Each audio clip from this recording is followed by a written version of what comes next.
another episode in our series called KISS, Keep It Simple Saints, where we're trying to get back to joy in the journey of serving Jesus, uncomplicating things and just lavishing in the love of our Savior. Well, speaking of love, I was thinking today, in just a couple of months, I will have been married 36 years to my husband. I know, it's impossible to believe. I'm not old enough, right? But somehow, 36 years is coming up. I remember meeting Ted and all of the feelings and experiences that came with meeting my one true love. When we weren't together, we were thinking about one another. I was constantly thinking about the next time I would see him and what I would say and what we would talk about. My heart was full of new feelings and emotions that I had never felt before, because this was soulmate forever and ever love that my soul was experiencing. But beyond the warm fuzzies and beyond just wanting to be with him, the reason I knew that he was the one is there was this spiritual connection that I had never had with another human being. His love for God and my love for God as a new Christian connected, and it became this powerful foundation that we built our relationship on. I'll never forget one of our first dates. He took me to a restaurant, and I think he intentionally parked at the way end of the parking lot because we had a long walk to the front door. And during that long walk to the front door was the first time he brushed my fingers and held my hands, and I thought I was going to explode, and boom, a marriage was born. Well, you know what? God gave us relationships like our spouses, sometimes our best friends, the love we feel for our children. He gave us relationships to help us understand how to relate to him. It's not near as complicated as we make it. In fact, in Mark chapter 12, a young man came to Jesus one day and asked him, "Can you just boil it down? Can you just tell me what's the most important thing about relating to God?" See, in the Old Testament, they had 10 rules. In the New Testament, the Pharisees had created hundreds of rules. Well, they couldn't keep the hundreds. They couldn't keep 10. This young man was looking for something simple that he could do to have a relationship with God. And Jesus obliged that request by saying something that is so profound, yet so simple. Love the Lord your God with all your heart, with all your soul, with all your mind, with all your strength. Love God with every part of you.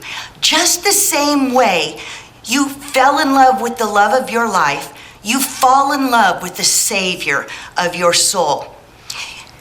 You think about Jesus. You think about him. When you're not actively engaged in prayer or Bible study or time with him, when you're driving to work or drinking a cup of coffee or at the gym or taking a walk, you think about how much you love him and how much you want to get to know him, what you're thankful for. You feel this relationship. You allow emotions to erupt in your soul towards the Savior that maybe you've never allowed to escape before. The ecstasy of knowing unconditional love. The sheer joy of realizing that you are loved with a love that is not judgment and work-based, but is based on mercy and grace, that every hair on your head is counted. That's how cherished you are. You love God with your body, and that's where we see in the book of Psalms, the lover of God, David, who loved God with every part of him. He clapped his hands, he danced, he lifted up holy hands. You may not go to a church where things like that happen, and that's okay. But I dare you, the next time it's just you and God alone by yourself, and you just get a revelation of how much you are loved and how much you love him. Why don't you try lifting up some holy hands and just thanking him? Maybe you could dance a jig or two. God would join you. He dances over you with joy. Why don't you dance back with him? It really isn't complicated to have a loving and meaningful and lifelong soulmate relationship with God.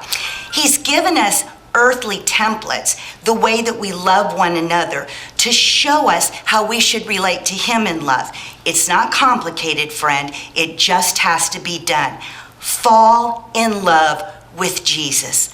Love him with all of your heart, your soul, your mind, and your strength.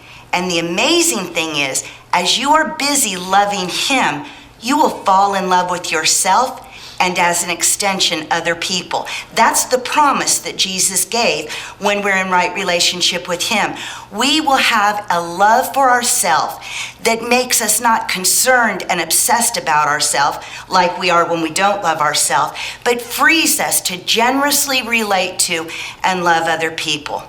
You've got somebody that's wild about you, that is just waiting to spend time with you. I dare you, go on a date with Jesus and fall back in love with your Savior. Thanks for watching my video. I hope you're teased by it, and I hope you're going to come back and you're going to journey with me on this quest for simplicity. Unlike my professor in college, I'm not calling this series Keep It Simple Stupid, but let's elevate it a little bit. How about Keep It Simple Saints? We're going to simplify serving the Lord and bring joy back to the journey. I'm going to ask you to subscribe to my YouTube channel, and please leave me a comment. If there is something that's confusing to you, if there's something that's kept you from even being a follower of Christ, leave me a comment. I'm not afraid to tackle anything that you're thinking, because together we're going to figure out some spiritual life hacks.